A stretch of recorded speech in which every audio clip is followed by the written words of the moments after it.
السلام عليكم ورحمة الله وبركاته. ازيكم يا حبايبي؟ عاملين ايه؟ وحشتوني. النهاردة هعمل لكم وصفة سهلة وسريعة وخطيرة وتحفة وحاجة كده اخر جمدان. تفتكروا احنا عاملين ايه النهاردة؟ لا، مش عاملين المقلوبة، احنا عاملين النهاردة مدفونة اللحم. حاجة كده خطيرة شبيهة كده بالمقلوبة بس مش زيها لانها اخف شوية. مش بتتقلى الخضار بتاعنا، مش بيتقلى، بيبقى حاجة كده اخر جمدان، تحفة وروعة. ومش عايزه اقولك اللحمه دايبه، البطاطس دايبه، الخضار دايب، كله دايب ومستوي وكله في حله واحده. شايفين بقى الجمدان ده وشايفين الطبق الخطير؟ تعالوا بقى بينا نشوف المقادير. المقادير بتاعتنا سهله وبسيطه. واول حاجه طبعا احنا قلنا كله هيبقى في حله واحده. هنعمل اللحمه بتاعتنا ونديلها صدمه بزيت الزيتون على الجنبين علشان تبقى لونها كده واخده لون ايه، يعني محمر شويه، علشان لما نيجي زي ما انتوا شفتوها كده واحنا قلبينها ما تبقاش شكلها مسلوقه، لا تبقى شكلها فيها طبقه شوي كده كأن احنا شويناها بالظبط، ما تبقاش شكلها ايه فاتح او لونها غريب. هندي اللحمه صدمه على الجنبين، وكمان عشان اللحمه بتاعتنا تحتفظ بالسوائل وبعد كده تبقى كمان طريه في التسويه. شكلها بقى زي ما انتوا شايفين كده اخدت معايا لون. هنشيل اللحمه بتاعتنا. وتاني حاجه بقى في الوصفه دي المهم ان احنا نكون محضرين الخضار كله متقطع تقطيع دواير، او يعني شرايح كده، دواير كلها زي بعضها، حلقات حلقات الطماطم، حلقات البصل، البطاطس، هنعمل كل الحاجات نفس التقطيع.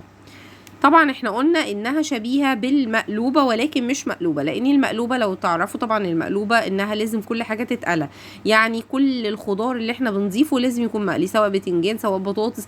في كمان مقلوبة الزهرة بتتعمل بالكرنبيت برضو بيبقى مقلي. فالمقلوبة بتبقى تقيلة شوية، ومن الوصفات اللي ممكن تبقى حلوة جدا في الشتاء.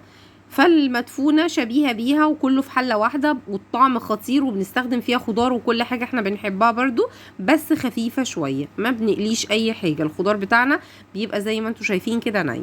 حطيت هنا طبعا شلت اللحمة بتاعتي وسبت الحلة زي ما هي بالصوص اللي نزل من اللحمة مع معلقتين زيت الزيتون. هنزل بالطماطم بتاعتي، وزي ما قلت لكم قطع كل حاجة روتوندا او حلقات. هحط كل الطبقة الاولانية طماطم، وبعد كده الطبقة التانية شرايح البصل بتاعتي برضو متقطعة زي ما انتوا شايفين كده برضو حلقات.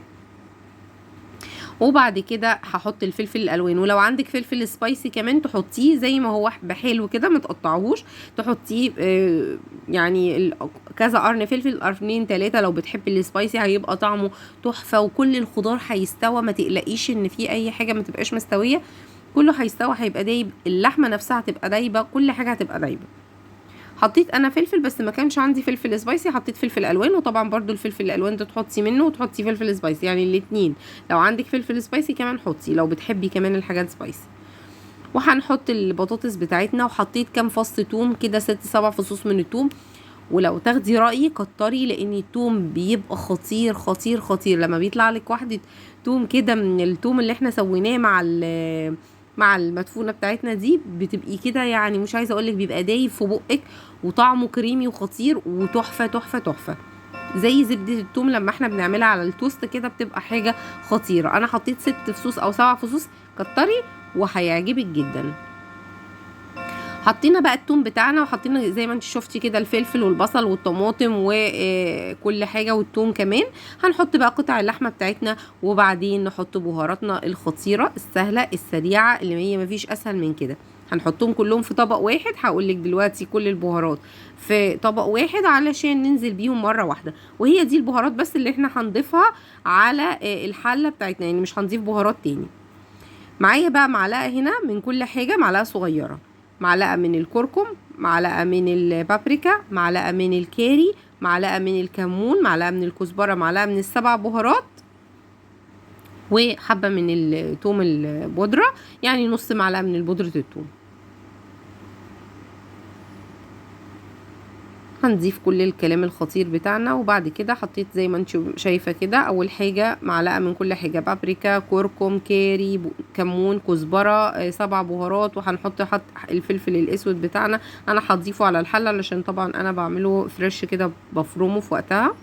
وبودرة الثوم. هقلب كل التوابل الخطيرة دي كلها، لفتهم كده مع بعض وهنزل بيهم مرة واحدة.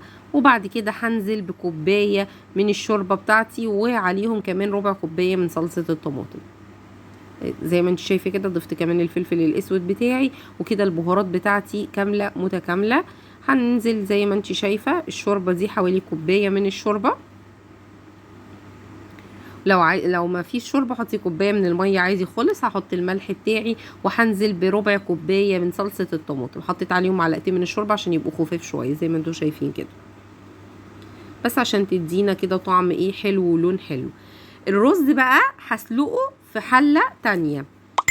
احنا هنرجع نسويه، يعني احنا هنسلقه 50% او 60% في الحلة دي. وحطيت كمان عليه شوية من التوابل، التوابل الحب يعني، حطيت او التوابل الصحيحة يعني.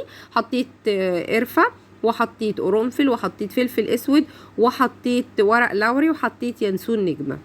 مش عايزة اقولك التوابل اللي احنا حطيناها دي مع الرز احنا سلقناه 50%. مجرد بس الرز اتسلق ونزل النشويات بتاعته خدته. انا حطيت بس في الميه ميه كتير، وسلقت الرز وحبه ملح، وحطيت البهارات بتاعتي. شلت البهارات، فضل كام فلفل اسود كده، مش مشكله، الفلفل الاسود بيبقى طعمه حلو. وهحط الرز بتاعي على الحله. طبعا كانت اللحمه والبطاطس وكل حاجه اخدت وقتها واستوت حوالي برضو 60%، يعني اللحمه والخضار بتاعي استوى 60%، وكنت بسلق الرز في الوقت ده اخد 50%. وكملت بقى تسويه الرز مع بقيه تسويه الخضار مع بعض عشان الرز ياخد من طعم اللحمه والخضار بتاعي. ورشيت رشه من الزعفران كده، زي ما انت شايفه كنت حاطه ظرفين من الزعفران على ربع كوبايه من الميه، ورشيتهم كده بحيث ان الرز يبقى معايا ملون، حبه كده وحبه كده. نقلب بقى الكلام الخطير بتاعنا. كانت استوت وكل حاجه بيرفكته وتمام التمام. زي ما انتم شايفين بقى الالوانات خطيره، بس طبعا الطبق صغير على الكميه فقلق وقع شويه على الترابيزه، مش مشكله خالص، احنا هنتصرف وهنغير وهنحطه في سيرفيس كبير.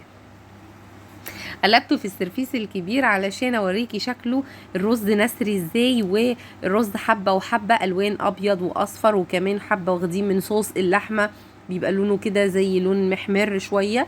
خطير يا جماعه والله، والطعم تحفه.